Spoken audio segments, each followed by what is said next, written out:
The throne ship of Empress Zarthenia hung in the void like a crystalline monument to fear itself. For 3,000 cycles, no species had dared address the Queen of Galaxies, directly without invitation, not since the Krell Confederacy tried and had their home system deleted from existence. Ana Rodriguez wiped sweat from her forehead, her maintenance uniform stained with coolant fluid. Her father's old janitor cart squeaked as she pushed it down Corridor 7B of the human diplomatic vessel Perseverance. At 19, she'd taken over his routes after the accident, sending money home to her little brother on Earth. All personnel, this is Captain Morrison. The intercom crackled. The Empress's dreadnought has just docked. All diplomatic staff to positions. Maintenance crews, stay out of sight. Ana rolled her eyes. Another day of humans groveling before some alien royalty. She'd seen it a dozen times. The fear, the rigid protocols, the terror of causing offense. Her father used to joke that humanity had survived first contact by becoming the galaxy's best bootlickers. She rounded the corner and froze. The Empress stood alone in the observation corridor, gazing at the nebula beyond.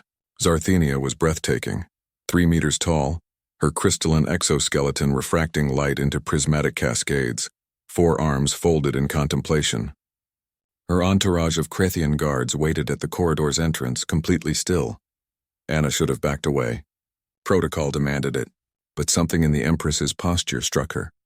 The slight droop of her head, the way her luminous eyes seemed tired. Before her brain could stop her mouth, Ana spoke. Beautiful, isn't it? The Horsehead Nebula. My dad used to say it looked like freedom. The temperature dropped. The Krethian guards' weapons hummed to life. Time itself seemed to hold its breath. Zarthenia turned slowly, her faceted eyes fixing on Ana. When she spoke, her voice resonated like crystal bells. You address me?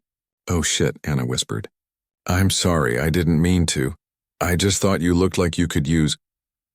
She stopped, realizing apologies were also probably wrong. You know what? No, I'm not sorry. You look lonely, and nobody should have to be lonely, not even empresses. The guards advanced. Ana closed her eyes, waiting for disintegration. Stop. Zarthenia's command froze them mid-step.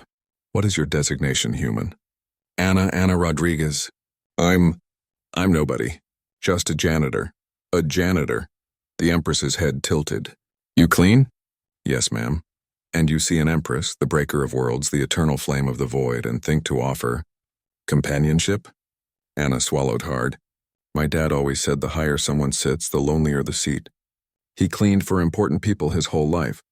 Said they were all the same. Scared to death someone might see them as anything but their title. She managed a shaky smile. Figured even galaxy queens might want someone to just talk to them like they're people. The silence stretched. Then, impossibly, Zarthenia's crystals chimed. Laughter. 3,000 cycles, the Empress said softly. 3,000 cycles, and not one being has dared speak to me as anything but their destroyer.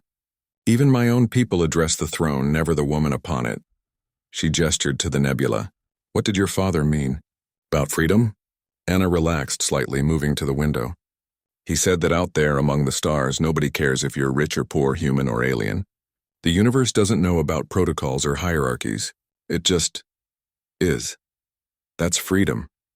Being seen for what you are, not what everyone needs you to be. Zarthenia was quiet for a long moment. Your father was wise. Where is he now? He died 6 months ago. Radiation leak while cleaning a reactor core. Pushed 3 engineers to safety before the door sealed. Ana's voice wavered. Nobody remembers him except me and my brother. No statues, no honors. Just a dead janitor. The Empress approached, her footsteps like wind chimes. One crystalline hand extended, hovering near Ana's shoulder. Not touching, but close. I remember every world I have burned. Every species that knelt. Every conqueror who challenged me.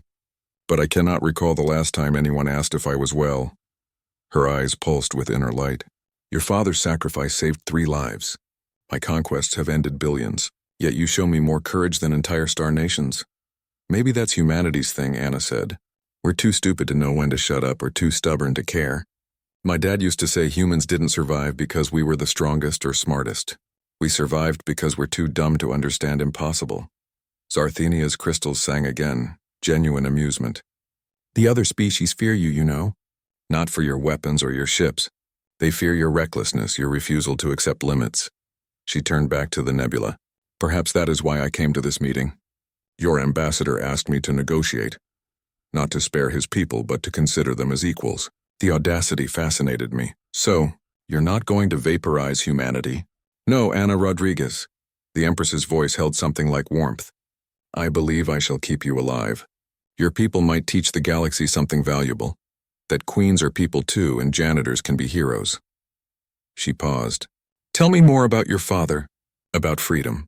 And there, in Corridor 7B of the Perseverance, a human janitor's daughter and the Queen of Galaxies talked like two people who'd forgotten what loneliness felt like. When Captain Morrison found them 2 hours later, Anna was showing Zarthenia pictures from Earth, and the Empress was laughing, a sound no one had heard in 3 millennia. The treaty was signed the next day. In the records, historians would debate what changed the Empress's mind, but Anna knew the truth. Sometimes the most powerful thing humans could offer wasn't technology or warfare. It was the simple courage to treat a god like a person who needed a friend.